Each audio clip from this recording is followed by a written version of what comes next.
المستقيم صراط الذين أنعمت عليهم غير المغضوب عليهم ولا الضالين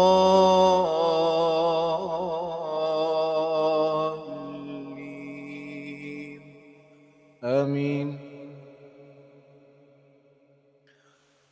واذكر في الكتاب إبراهيم إنه كان صديقا نبيا إذ قال لأبيه يا أبت لم تعبد ما لا يسمع ولا يبصر ولا يغني عنك شيئا يا أبت إني قد جاءني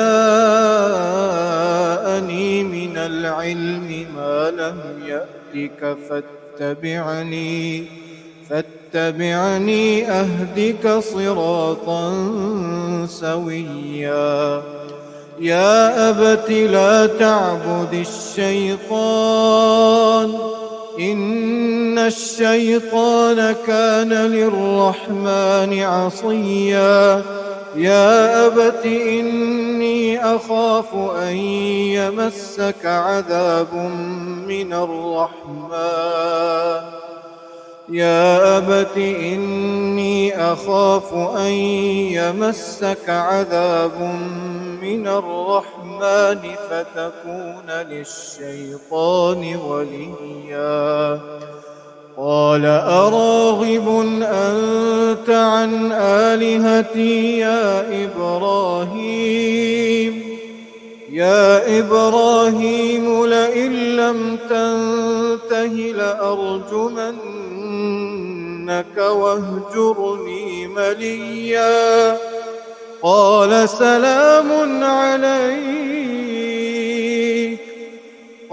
سلام عليك سأستغفر لك ربي إنه كان بي حفيا وأعتزلكم وما تدعون من دون الله وأدعو ربي عسى ألا أكون بدعاء ربي شقيا فلما اعتزلهم وما يعبدون من دون الله وهبنا له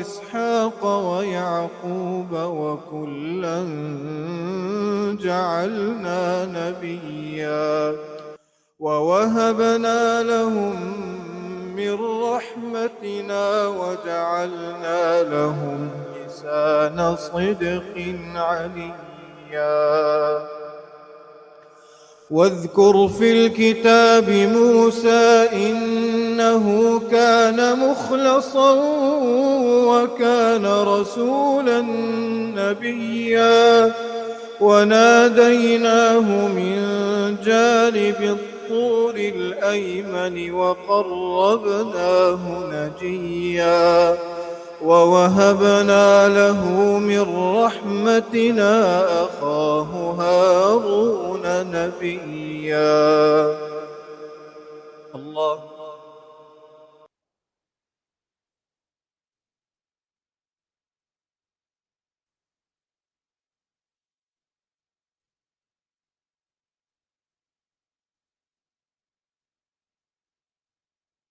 سمع الله لمن حمده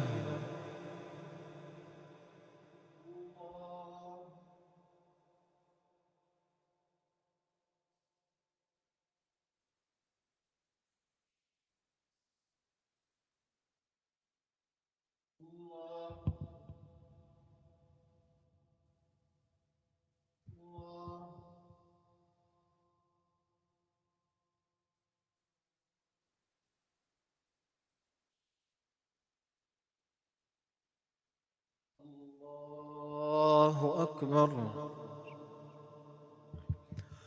الحمد لله رب العالمين الرحمن الرحيم مالك يوم الدين. إياك نعبد وإياك نستعين. اهدنا الصراط المستقيم، صراط الذين أنعمت عليهم غير المغضوب عليهم ولا الضالين.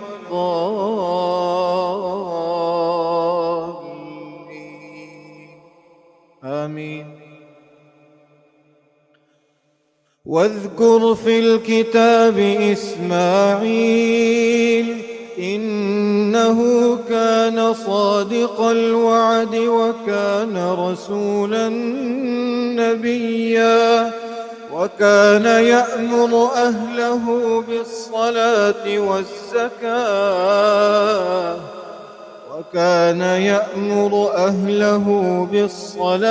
والزكاة وكان عند ربه مرضيا. واذكر في الكتاب إدريس إنه كان صديقا نبيا ورفعناه مكانا عليا. أولئك الذين أنعم الله عليهم من النبيين من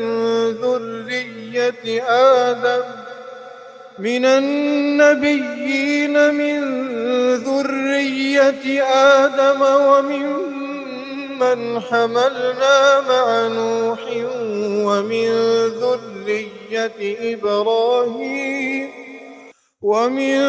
ذرية إبراهيم وإسرائيل وممن هدينا واجتبينا. إذا تتلى عليهم آيات الرحمن خروا سجدا وبكيا. الله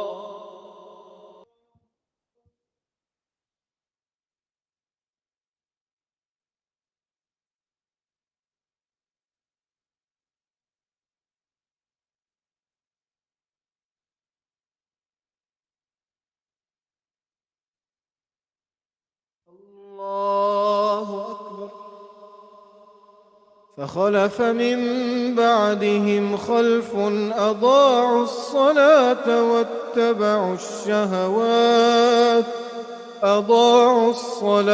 واتبعوا الشهوات فسوف يلقون غيا.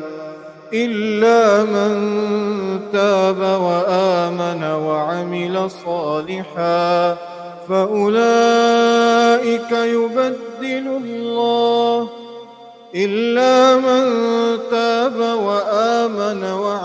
صالحا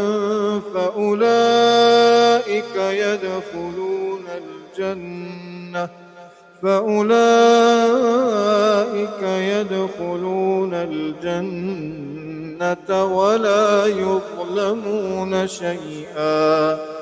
جنات عدن التي وعد الرحمن عباده بالغيب إنه كان وعده مأتيا.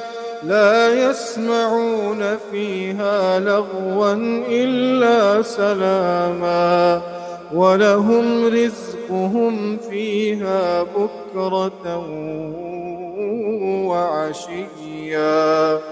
تلك الجنة التي نورث من عبادنا من كان تقيا. وما نتنزل إلا بأمر ربك له ما بين أيدينا وما خلفنا وما بين ذلك وما كان ربك نسيا. رب السماوات والأرض وما بينهما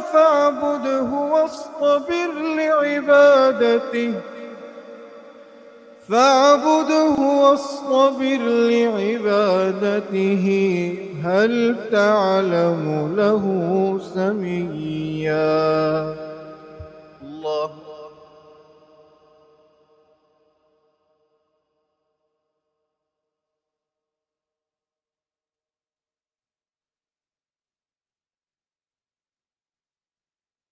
سمع الله لمن حمده.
السلام عليكم ورحمة الله.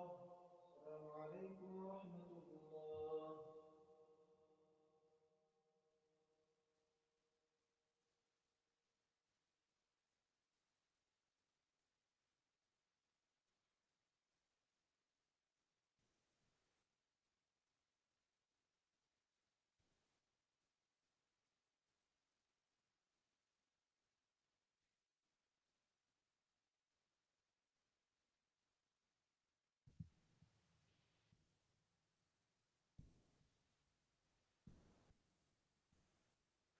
الله أكبر.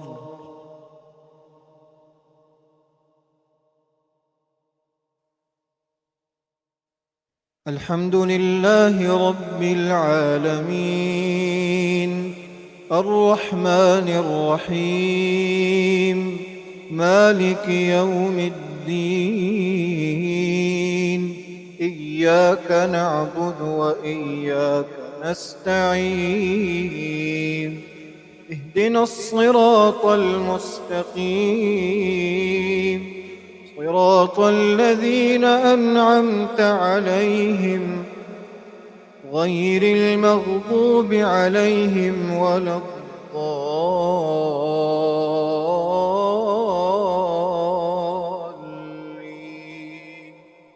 آمين.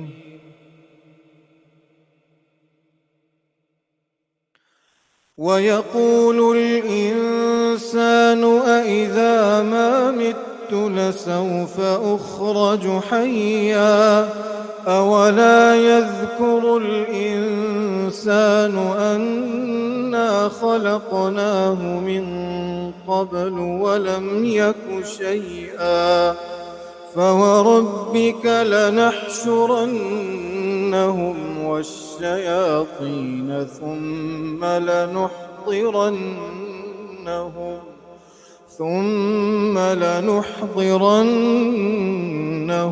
حول جهنم جثيا. ثم لننزعن من كل شيعة أيهم أشد على الرحمن عتيا. ثم لنحن أعلم بالذين هم أولى بها صليا.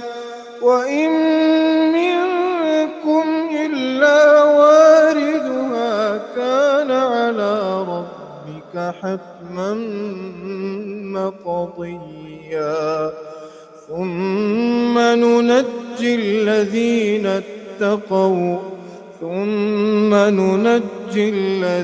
اتقوا ونذر الظالمين فيها جثيا. وإذا تتلى عليهم آياتنا بينات قال الذين كفروا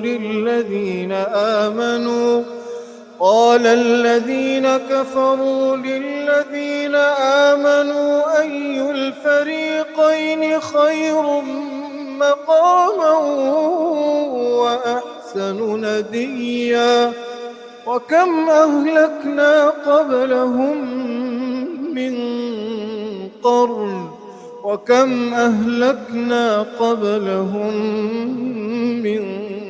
قرن هم أحسن أثاثا ورئيا.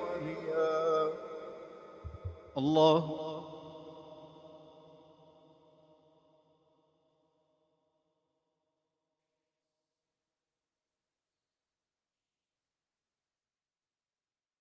سمع الله لمن حمده.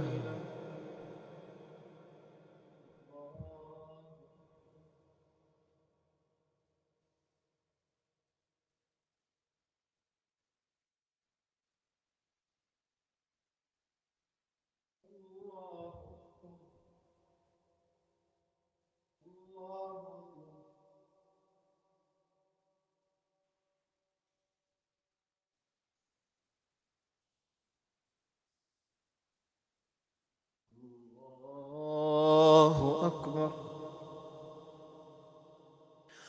الحمد لله رب العالمين الرحمن الرحيم مالك يوم الدين إياك نعبد وإياك نستعين اهدنا الصراط المستقيم صراط الذين أنعمت عليهم غير المغضوب عليهم ولا الضالين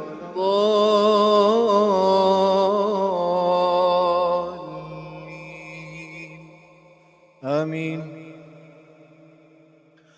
وإذا تتلى عليهم آياتنا بينات قال الذين كفروا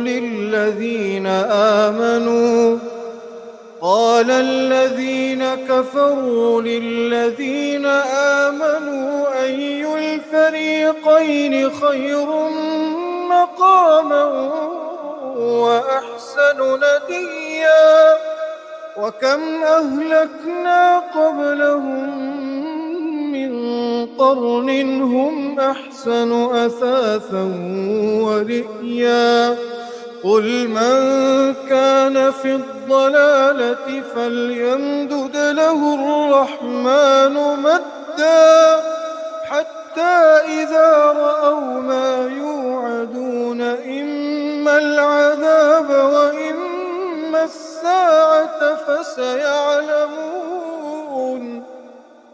فسيعلمون من هو شر مكانا وأضعف جندا ويزيد الله الذين اهتدوا هدى والباقيات الصالحات خير عند ربك ثوابا والباقيات الصالحات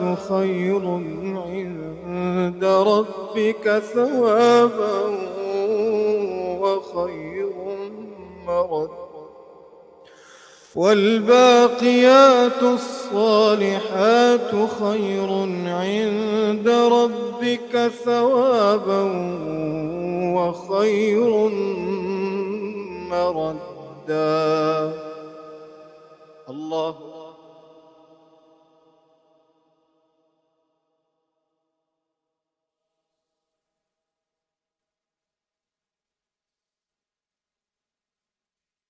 سمع الله لمن حمده.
some of the selected ayah from Surah Maryam, starting with ayah 41.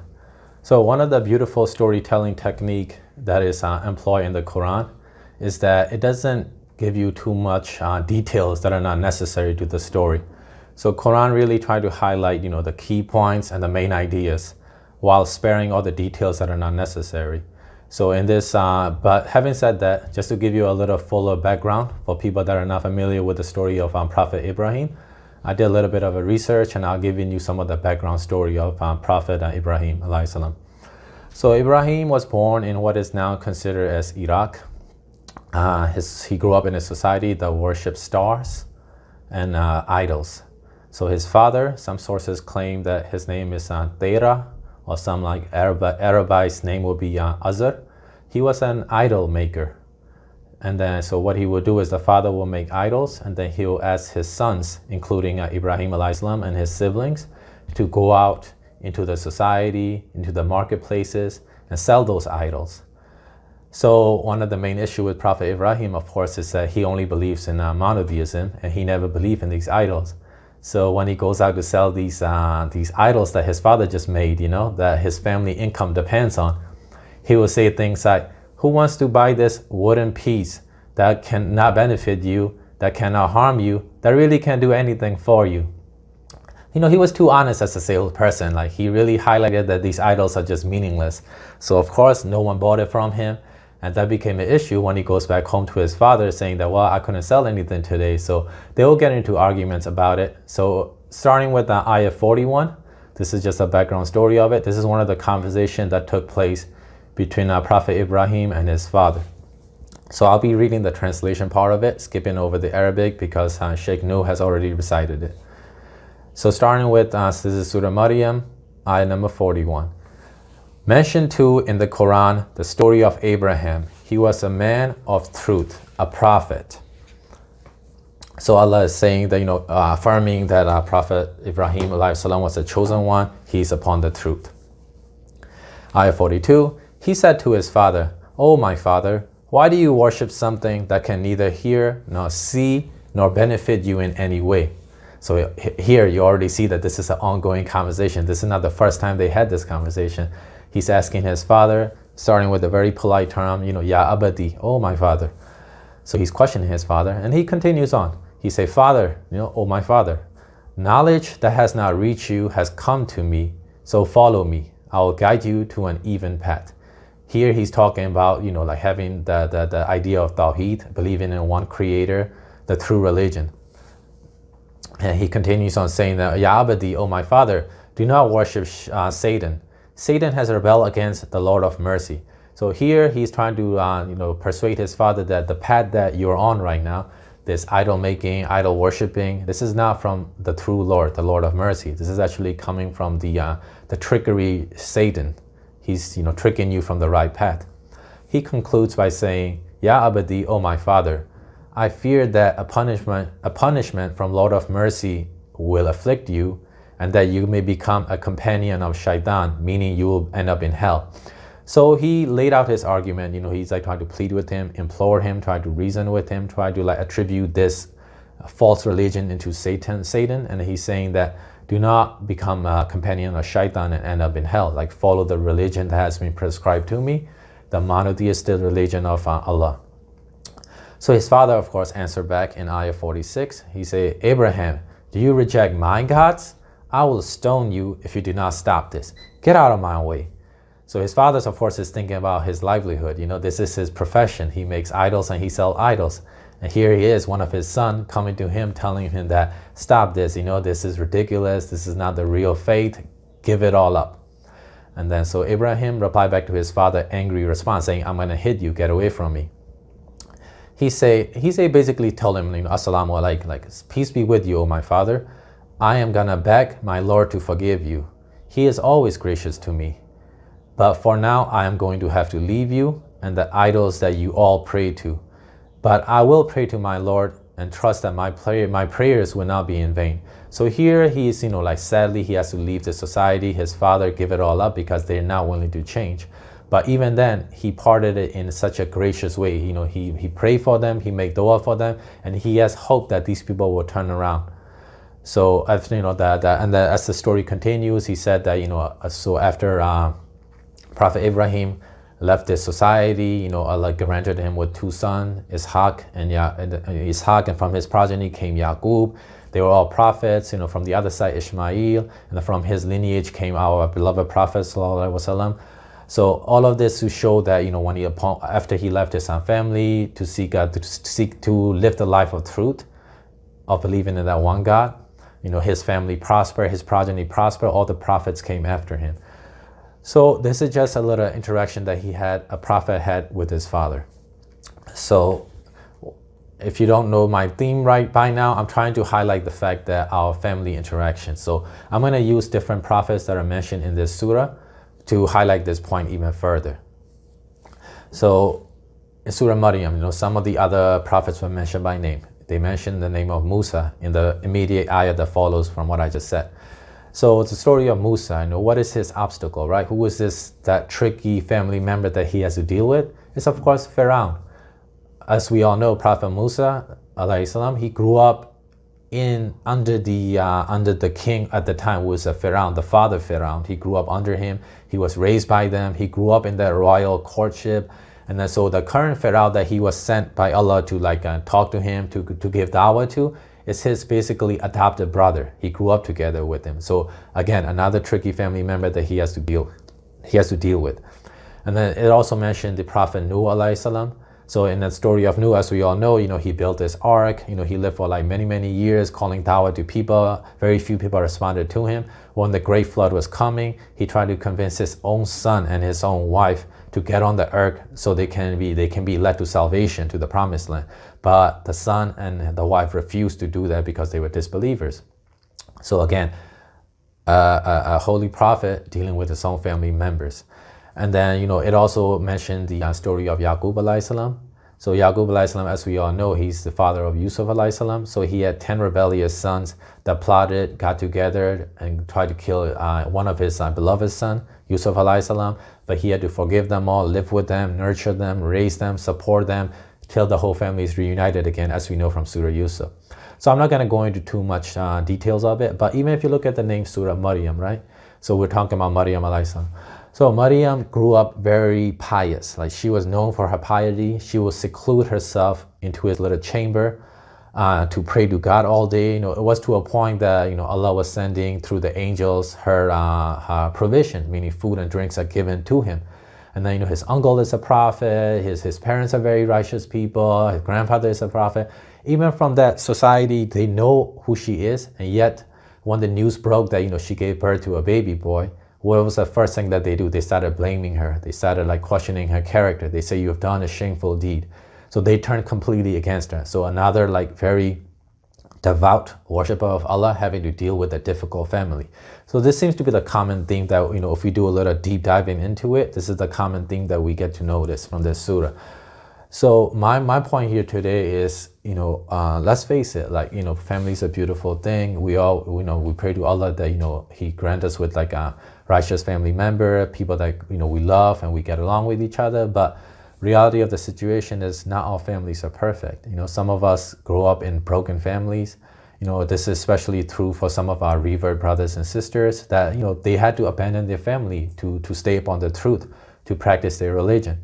So this is a targeted message for that type of audience. Those of us that do not have that perfect family. So some of our family members, they're difficult to deal with. So we may have. So let's say you're a practicing Muslim, and then your parents or whoever's giving you, providing for you, giving you a source of income. They sell haram things, you don't agree with it, you often get into fights with it, and then, it just ends in a very bitter way. So it may be that, you have someone in your family, maybe an aunt, an uncle, someone that's always making fun of the religion, they're making fun of, oh man, this is so ridiculous, oh, so what if you pray 5 times, why can't you just pray 4 times? They may question things, they may ridicule things, and you have to deal with them while you're trying to while you're really trying to focus on your ibadah. So, we may even have siblings, younger, older, doesn't matter, cousins. Some of them are just very rebellious. They're always just they're physically rebellious, they're mentally rebellious, they're just very rebellious nature. You really can't reason with them. So this, when you're dealing with these difficult family members, our beloved teacher, Ustad Bajor, he always used to mention this whenever you're giving dawah, because essentially what you're doing is you're giving dawah to your family members, which is one of the hardest audience to give dawah to. You have to bear this notion in mind. This is, again, I'm paraphrasing what Ustad Bajor often reminds us. You're not Musa. You're never going to be as righteous, as knowledgeable, or as guided as Musa alayhi salam was. And the person that you're talking to, the person that you're trying to bring back to the deen or give a good advice to, the person that's being rebellious, difficult, whatever it is, he's never going to be as evil or wicked as the Fir'aun. And yet when Musa spoke to Fir'aun, he never went up to Fir'aun and threatened him or oh, you're so stupid, you'll never get this, you're always going to be misguided. He never threatened him. He always tried to preach the truth, and then he tried to reason with him. At the same time, he gave him the utmost respect. So my message to you is, when you're dealing with this difficult family member, remember, as a family member to you, he is entitled to your respect and good treatment. This is what the religion of Islam demands from you. Also, your job, always have to bear in mind that when you're giving dawah, your job is not to guide anybody per se, because guidance only comes, the hidayah comes from Allah only. Prophet ﷺ tried his best to guide his uncle to truth, but on his deathbed to the very end, he refused to accept the religion of Islam, even though he supported it. So the guidance, the hidayah comes only from Allah. So our job is to convey the message, the good advice. It doesn't always have to be a religious thing. It could just be a social thing. You're trying to give it academic advice, a career advice, whatever it may be. When you're giving that advice, give it with hikmah, right? With wisdom. And then after that, once you have conveyed the message, your job is only that you pray that Allah accept this advice that you have given to him, that he practice it. That's all we can do. So we convey the message, we have to use our wisdom. And then after that, we have to depend on Allah to penetrate that advice or that dawah into their heart. So always have to remember. One of the practical things that I could, from my own personal life, that I've noticed, that when I was younger, I used to get into arguments a lot with argumentative relatives. I don't start it, but if they start it, I don't want to be want to step away from it. I had a hard time doing that. So one of the practical tips I learned, that if you have someone that's very argumentative type, so when you're dealing with that type of relative, the best advice that I can give you is stay away from controversial subjects. Just talk to them in general things, treat them kindly, treat them nicely, but just stay away from controversial topics. So when I'm talking about this relative, it could be your spouse, it could be your brother, it could be an uncle that you have, your parents, your grandparents, your friends, whoever that may be. Show them your akhlaq, your manners, and then remember that just because they're your family member, they're entitled to your good treatments and your respect that is due from you. I pray that Allah subhanahu wa ta'ala bless us in this blessed month of Ramadan, bring our families closer together, those of us that are farther away from each other, distant from each other, and that are basically in an argument with each other, that are not settled. May Allah bring our hearts together, give us peace, and allow us to live this month to the best of our ability. Thank you very much for listening. Jazakallahu khairan. Assalamu alaikum wa rahmatullahi wa barakatuh.